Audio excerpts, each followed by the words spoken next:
প্রিয় শিক্ষার্থীরা, আমরা আজকে অনার্স ফার্স্ট ইয়ারের ক্লাস নেব। আমরা অনেকগুলো ক্লাস নিয়েছি, মাস করে আমরা ক্লাস নিয়েছিলাম, প্রায় আমরা শেষ পর্যায়ে আসছি। তো আমরা মোমেজারি ফাংশন এটা আমরা পড়াবো, মোমেজারি ফাংশন পড়াবো। সেখানে আমাদের পড়ার আগে, মোমেজারি ফাংশন পড়ার আগে, ক্যারেক্টারিস্টিক ফাংশন পড়ার আগে আমাদেরকে একটু ম্যাথমেটিক্যাল এক্সপেকটেশনের কিছু অংশ হয়তো বাদ থাকতে পারে বা তোমরা ভুলেও যেতে পারো, সেটা একটু বিবেচনা আনতে হবে। তো আমরা ম্যাথমেটিক্যাল এক্সপেকটেশন থেকে পড়ে কাকে বলে? যে ম্যাথমেটিক্যাল এক্সপেকটেশন আমরা বলতে পারবো যে চলক এবং নিজ নিজ সম্ভাবনার গুণফলের যোগফল। তাহলে if you multiplied the variable each of their probability and then we can sum up these values, then we get the mathematical expectation. Let me say আমরা একটা এক্সাম্পলের মধ্যে বলতে পারি, if x is a random variable, then the values of random variable x1, x2 dot to the xn and probability of x equal to যদি আমরা বলি probability of x1, probability of x2 dot to the probability of xn. Then mathematical expectation যদি আমরা বলছি যে multiply each of the values by their probability, then we take sum and get the mathematical expectation. x1 probability of x1 যোগ x2 probability of x2 যোগ xn probability of xn. দেখো, চলক এবং নিজ নিজ সম্ভাবনার গুণফলের যোগফল, এটাকে আমরা যদি দেখি তাহলে দেখা যায় মানগুলোর মধ্যে এটি পরিবর্তন আছে 1 to n। পরিবর্তন থাকলে এবং চলক থাকলে পরিবর্তনশীল ওই মানগুলোর যোগফলকে আমরা সংক্ষেপে সাম বলি। This equal to summation of xi probability of xi, i এর মান 1 হইতে n। অথবা তোমরা যদি বলো এভাবে x px, x অর্থাৎ x এর যে মানগুলো এখানে থাকুক সেটা আমরা বসিয়ে দেবো। অনেক সময় i এর মাধ্যমে আমরা র্যান্ডম ভেরিয়েবলের মান দেখাই, অথবা আমরা i দ্বারা আমরা কতগুলো মানকে চিহ্নিত করতে পারি। তো আমরা র্যান্ডম ভেরিয়েবলের ক্ষেত্রে দেখেছি যে র্যান্ডম ভেরিয়েবল দুই প্রকার, একটা হলো বিচ্ছিন্ন আর একটা অবিচ্ছিন্ন। একটা হলো ডিসক্রিট র্যান্ডম ভেরিয়েবল আর একটা হলো কন্টিনিউয়াস র্যান্ডম ভেরিয়েবল। এখন ডিসক্রিট র্যান্ডম ভেরিয়েবলের সংখ্যাটা আমরা বলেছি যে মানগুলো পূর্ণ সংখ্যা থাকবে এবং মানগুলো গণনার যোগ্য, প্রত্যেকটা মান আমরা সিরিয়ালি বলতে পারবো, শুরু থেকে শেষ পর্যন্ত বলতে পারবো। ওগুলো আমরা বিচ্ছিন্ন ভাবে থাকে মানগুলো, এই জন্য আমরা বলি বিচ্ছিন্ন দৈব চলক। আর অবিচ্ছিন্ন দৈব চলক হলো যে চলকের মানগুলো একটি নির্দিষ্ট পরিসরে থাকে, ওই পরিসরের ভিতর থেকে চলকটি যে কোনো মান গ্রহণ করতে পারবে, কিন্তু আমরা নির্দিষ্ট করে বলতে পারবো না মানটি সঠিক কত হবে। এজন্য এই চলকটির নাম হইল অবিচ্ছিন্ন দৈব চলক। যেহেতু চলক দুই প্রকার, তাহলে ম্যাথমেটিক্যাল এক্সপেকটেশন আমরা দুইভাবে পাই। একটা হলো কি, একটা পাই আমরা বিচ্ছিন্ন চলকের জন্য ম্যাথমেটিক্যাল এক্সপেকটেশন, আর হলো অবিচ্ছিন্ন চলকের জন্য আমরা ম্যাথমেটিক্যাল এক্সপেকটেশন পাই। সেক্ষেত্রে দেখলাম যে বিচ্ছিন্ন চলকের ক্ষেত্রে আমরা সাম ব্যবহার করি, আর অবিচ্ছিন্ন চলকের ক্ষেত্রে আমরা ইন্টিগ্রেশন ব্যবহার করি। কারণ ইন্টিগ্রেশন শব্দটির সাথে এই যে সিম্বলটার সাথে তোমরা একেবারেই পরিচিত, কারণ এটা তোমাদের রয়েছে। কারণ আমরা যখন ক্যালকুলাস করেছি ইন্টারমিডিয়েটে, তখন আমরা দেখেছি কিভাবে যোজিতকরণ করা, যাকে আমরা ইন্টিগ্রেশন বলি। আবার সমকলন জনিত মানও আমরা বের করেছি। সুতরাং এগুলো আমাদের জন্য কোনো ব্যাপার নয়। তো যাই হোক, কারণ আমরা চলকের প্রকারভেদ অনুসারে ম্যাথমেটিক্যাল এক্সপেকটেশনকে আমরা এভাবে বলতে পারি, expectation of x equal to sum of x into px। আর যদি আমরা অবিচ্ছিন্ন চলকের জন্য বলি, তাই integration of x function of x dx, এগুলো আমাদের লাগবে। এখানে একটি কথা আছে, প্রান্তীয় মার্জিনাল প্রবাবিলিটি আমরা জানি, খুব ইম্পর্টেন্ট জিনিস। মার্জিনাল প্রবাবিলিটি ফাংশন এটা বিচ্ছিন্নের জন্য তোমাকে মনে রাখতে জয়েন্ট প্রবলিটি ছাড়া তুমি কখনই মার্জিনাল পেতে পারো না। তাহলে সেক্ষেত্রে আমরা দেখতে পাচ্ছি মার্জিনাল যদি আমরা জিএক্স পাই, মার্জিনাল দুইটা, একটা হলো এক্স এর জন্য মার্জিনাল প্রবলিটি, আর হলো ওয়াই এর জন্য মার্জিনাল প্রবলিটি। তাহলে এক্স এর জন্য যদি আমরা যুক্ত সম্ভাবনা বলি, একটু লক্ষ্য করবে যে এক্স এর জন্য যদি আমি মার্জিনাল পেতে চাই, তাহলে যার জন্য পেতে চাও সে হলো কনস্ট্যান্ট, আর সাহায্যকারীটা হবে ভেরিয়েবল। তাহলে সাম হয় কার? ভেরিয়েবলের। আর ইন্টিগ্রেশন হয় কার? ভেরিয়েবলের।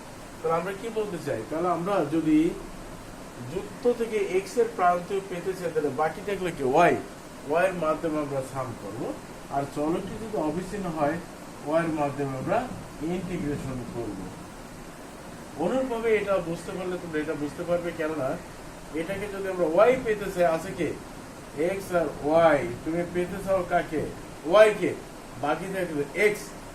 চলকটি অবিচ্ছিন্ন হলে function of x y dx, এটা আমরা দেখতে পেলাম। এখন এগুলো কিন্তু আমাদের লাগবে। তো আমরা সংক্ষেপে কিছু গাণিতিক প্রত্যাশার ধর্মটা আমি পড়াবো। সেটা হলো এই expectation of any constant equal to constant. তার আগে আমরা একটু কথা বলে নেই, দৈব চলকের মানের পরিবর্তন হলেও সম্ভাবনার মানের কোনো পরিবর্তন হয় না। এটা বুঝতে হবে যে দৈব চলকের মানের পরিবর্তন হলেও সম্ভাবনার মানের কোনো পরিবর্তন হয় না। সম্ভাবনার সর্বদাই শুরুতে যা শেষ পর্যন্ত তা। চলকের মানের পরিবর্তন হতে পারে। যেমন আমরা যদি মনে করি এক্স এর দুটো মান আছে 1 আর 2, তাহলে তাদের প্রবাবিলিটি কি হতে পারে? 1/2 and 1/2। আমরা যদি এক্স স্কোয়ার করি, তাহলে 1 স্কোয়ার 2 স্কোয়ার। এখন প্রবাবিলিটি অফ এক্স স্কোয়ার করা যাবে না, তাহলে কি করতে হবে? Probability of x equal two 1/2 1/2। তার মানে কি দৈব চলকের মানের পরিবর্তন হয়েছে, কিন্তু সম্ভাবনার মানের কোনো পরিবর্তন হবে না। তাহলে তোমাকে যদি এই প্রমাণগুলো আমরা একটু দেখি, তাহলে তুমি খেয়াল করবে যে আমরা এক্সপেকটেশন অফ এক্স এর সূত্র কি জানি? Summation of x I into probability of x I. I এর মান 1 হইতে n। এখন আই এর এই এক্স এর জায়গায় যদি আমরা এ বসিয়ে দিই, তাহলে কি আসবে? Summation of A into probability of x I. দেখো এখানে যে কথা আমরা বলেছিলাম যে দৈব চলকের মানের পরিবর্তন হলেও সম্ভাবনার মানের কোনো পরিবর্তন হয় না। তাহলে যাক, ধ্রুবকটা বেরিয়ে যাবে বাহিরে, তাহলে থাকলো কি i equal to 1 up to n probability of x i। তোমরা জানো একটি দৈব চলক যত মান গ্রহণ করুক না কেন, সকল মানের সম্ভাবনার যোগফল হবে 1। this equal to 1, this equal to a। তাহলে আমরা কি বলতে পারি যে ধ্রুবকের গাণিতিক প্রত্যাশা নিলেও ওই ধ্রুবকের মানের কোনো পরিবর্তন হয় না। অর্থাৎ ধ্রুবকের গাণিতিক প্রত্যাশার মান ধ্রুবক নিলেও যা হবে, না নিলেও তা হবে, অর্থাৎ কনস্ট্যান্ট। তো এটা যদি আমরা জানি, তো তোমরা আরেকটি প্রমাণ যদি আমরা এখান থেকে বলি, এক্সপেকটেশন অফ এক্স, তুমি বলো সাম অফ এক্স ইন্টু পিএক্স। এটা দেখো, দেখো দৈব চলকের মানের পরিবর্তে এক্স এর জায়গায় এক্স হয়েছে, কিন্তু সম্ভাবনা পিএক্স আছে। এখানে যদি আমরা আইটাই না দিয়ে এক্স দিই তাও চলবে। এ ধ্রুবক বাইরে চলে আসবে, থাকি কি probability of x. This equal কি এক্সপেকটেশন অফ এক্স।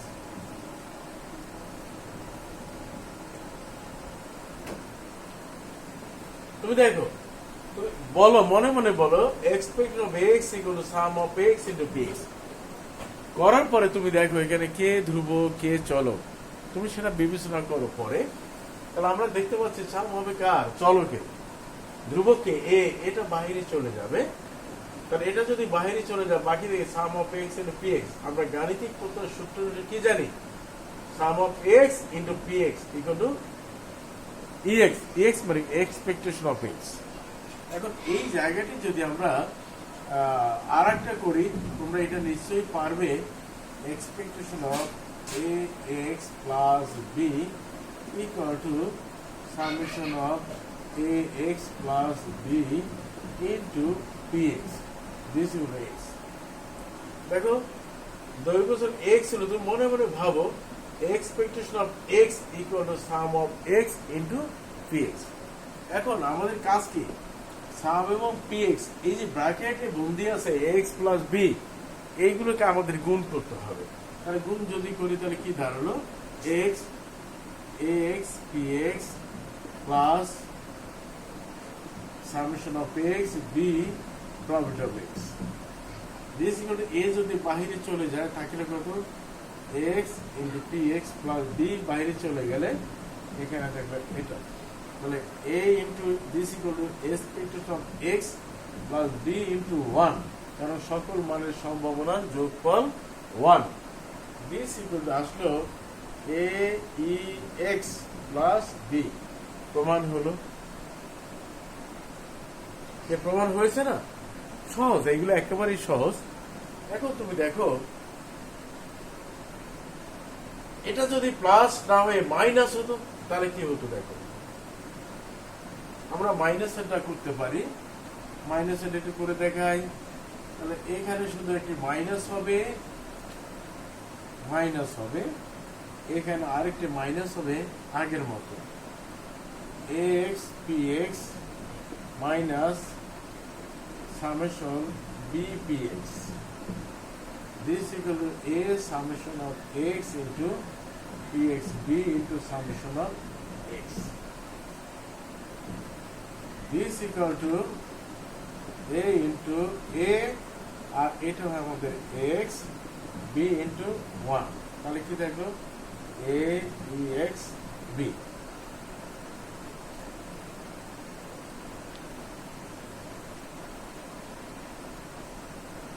তাহলে প্লাস হোক আর মাইনাস হোক, আমরা যদি গাণিতিক প্রত্যাশার মূল সূত্রটা আমরা জানতে পারি তাহলে এই ক্লাসগুলো কিন্তু আমাদের কাছে খুব কঠিন মনে হয় না, এই প্রমাণগুলো আমাদের কাছে যথেষ্ট সহজ মনে হয়। শুধু মূল জিনিসটা আমাকে জানতে হবে যে গাণিতিক প্রত্যাশা কিভাবে আমরা বের করি, গাণিতিক প্রত্যাশার মূল সূত্রটা কি, এটা যদি আমরা জানতে পারি তাহলে বাকিগুলো কিন্তু আমাদের কাছে কঠিন কিছু নয়। শুধু তুমি বলবে এক্স ছিল, মূল সূত্র এক্স, সেখানে এক্স এর জায়গায় আমরা কি বসিয়েছি, হ্যাঁ, তাহলে এক্স এর জায়গায় যতই বসাও না কেন সেখানে প্লাস করতে পারো, মাইনাস করতে পারো, ভাগ করতে পারো, গুণ করতে পারো। মনে রাখবে যাই কিছু করো না কেন সম্ভাবনার মানের কোনো পরিবর্তন হবে না। এবার দেখো আমরা যাকে additive law of mathematical expectation বলি, additive law of mathematical expectation,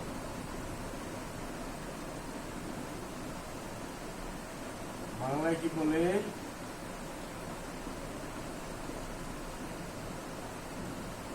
গাণিতিক প্রত্যাশার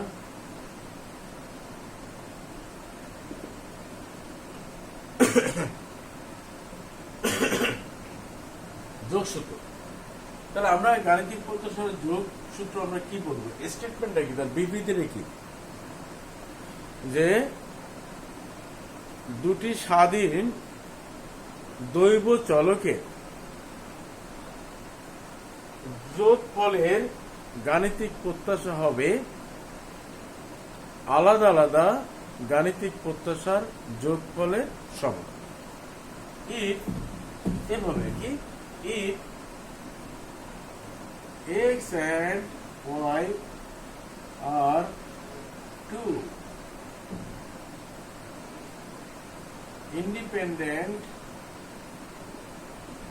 random variable,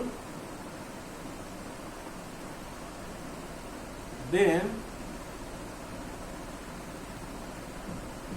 additive law of two independent random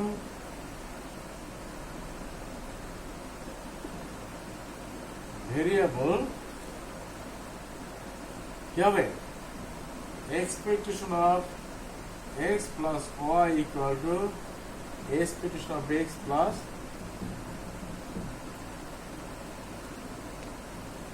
sum of two random variable expectation।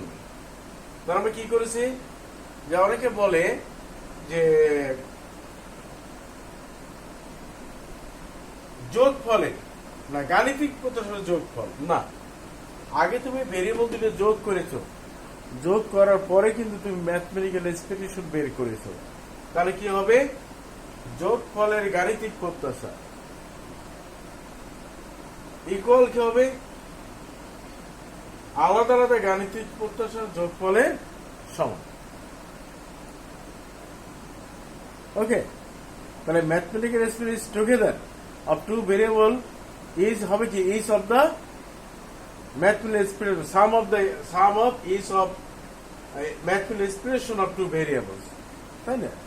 তোমাকে আমরা যদি বলি যে এখন এইটা আমাদের অনেক সময় প্রমাণ আছে, আমরা দুইটা ল পড়ি, একটা হলো অ্যাডিটিভ ল যোগসূত্র, আর হলো মাল্টিপ্লিকেটিভ ল যেটাকে আমরা গুণনসূত্র বলে থাকি। এখন এটা আমরা একটু প্রমাণ করি। প্রমাণটা এরকম যে expectation of x plus y equal to আমি দুইটার ক্ষেত্রে দেখাবো x plus y into xy। এখন এখানে যদি আমরা একটু গুণ করে দিই x into px plus double sum of xy y into dx, x আছে তার সাম আছে, বাকি সামটা আমরা যুক্ত সম্ভাবনা শুধু দিয়ে দিই। this equal to y আছে সাম অফ x যুক্তের সাথে দিয়ে দিই। দেখো এখানে কিন্তু সরাসরি তুমি px পাবে না, তাহলে এখানে প্রান্তিক দিয়ে মার্জিনাল প্রপার্টি দিয়ে তোমাকে প্রমাণ করতে হবে। তাহলে আসো x, তাহলে দেখো কে আছে y আছে, তাহলে আমরা জানি যার সাম আছে সে ভেরিয়েবল, আর যার জন্য পাবো সে কনস্ট্যান্ট। সাম আছে কার y, তাহলে কনস্ট্যান্ট কে x, তাহলে আমরা পাবো gx প্লাস y y, সাম আছে কার x এর, পাবে কার জন্য y এর জন্য, তাহলে এখানে x variable y constant is equal to hy। এখানে আমরা দেখতে পারি expectation of x plus expectation of y। এটাকে যদি আমরা অবিচ্ছিন্ন চলকের জন্য করি তাহলে করতে পারো, তাহলে দুইটার মধ্যে দেওয়া লাগে না। সেখানে যদি আমরা করি অবিচ্ছিন্ন চলকের জন্য, দেখো ইন্টিগ্রেশন অফ x y, তাহলে কি আসবে x plus y function of x y dx dy। this equal to আগের মতো আমরা গুণ করব x y x into function of x y dx dy plus integration of x y function of x y, ওইখানটা y আছে, আর dx dy। দেখো integration of x integration of y হয়ে গেল। তাহলে আমরা এটি করে ফেলি যে ইন্টিগ্রেশন অফ x এর সাথে x নিয়ে আসি, আর y থেকে যায় function of x y dx dy। তাহলে আমরা এটাকে এটা সেম ব্র্যাকেটের মধ্যে বন্দি করে dy টা রেফারেন্স নিয়ে এসে এইখানে দিয়ে দিই, প্লাস এইখানে আমরা y নিয়ে আসি, y সেম ব্র্যাকেট দাও x function of x y dx, এই বাহিরে আমরা dy দিই। this equal to integration of x, এটা আমরা পাই কি gx, বাইরে থাকবে dx plus integration y y থাকবে কি এখান থেকে পাচ্ছি আমরা hy dy। this equal to মনে মনে তুমি পড়ো sum of integration of x function of x dx equal to expectation of x, R integration of y probability of y dy this is equal to কি?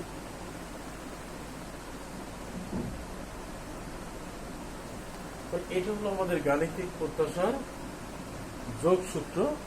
আমরা দুইটা কেসের ক্ষেত্রে দেখি, একটা হলো in case of continuous random variable আর in case of discrete random variable, দুই ক্ষেত্রে আমরা প্রমাণ করতে পারি।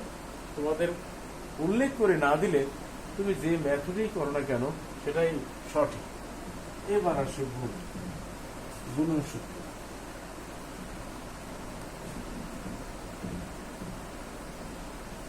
তাহলে গুণন সূত্র কি হবে? if x and y are two independent random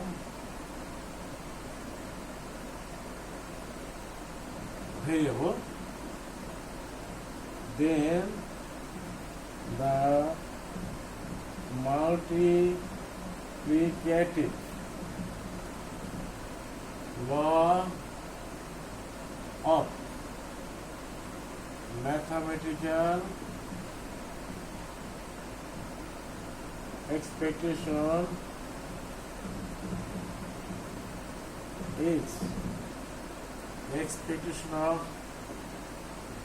x y common দরকার নেই equal to expectation of x into y. If x and y are two independent random variables, then the multiplicative law of mathematical expectation is expectation of x y equal to expectation of x into expectation of y. আমরা এখন প্রমাণ করব। তো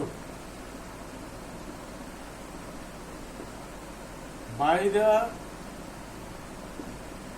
definition of mathematical expectation we get expectation of x y equal to double sum of x y into probability of x y. If two variables are independent, then the joint probability, যদি